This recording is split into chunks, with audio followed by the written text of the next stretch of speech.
ప్రయాణం నది దాటేందుకు తాడే ఊతం. ఇది ఛత్తీస్గఢ్లోని ఓ గ్రామంలో దృశ్యం. భారీ వర్షాల కారణంగా ఛత్తీస్గఢ్లోని ఓ నది పొంగి ప్రవహిస్తోంది. ఫలితంగా అనేక గ్రామాలకు బాహ్య ప్రపంచంతో సంబంధాలు తెగిపోయాయి. అలా ఓ గ్రామానికి చెందిన జనం ఇలా నదిని దాటేందుకు తాళ్లను ఉపయోగిస్తున్నారు. ఛత్తీస్గఢ్లోని దంతెవాడ జిల్లాలోని ఓ గ్రామంలో వర్షాలు పడిన ప్రతిసారి నదిని దాటేందుకు ఇదే పద్ధతిని ఉపయోగిస్తారు అక్కడి జనం.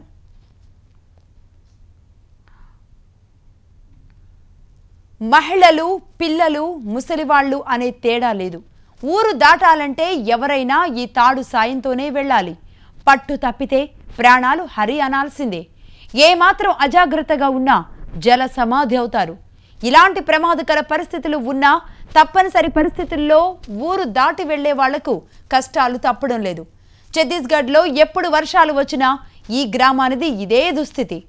రెక్కాడితే కానీ డొక్కాడిని జనం పనుల కోసం తాడు సాయంతోనే నదిని దాటుతూ సాహసాలు చేస్తూ ఉంటారు. ప్రాణాలతో చెలగాటమాడితేనే వారికి పొట్ట గడుస్తుంది.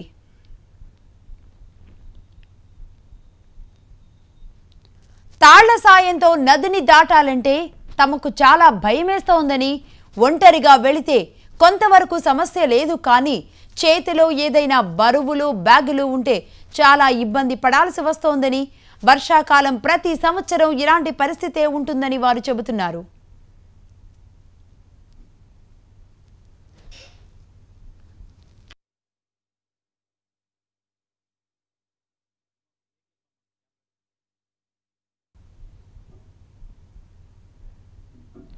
ఇప్పుడు షార్ట్ బ్రేక్ తీసుకుందాం. Stay with us.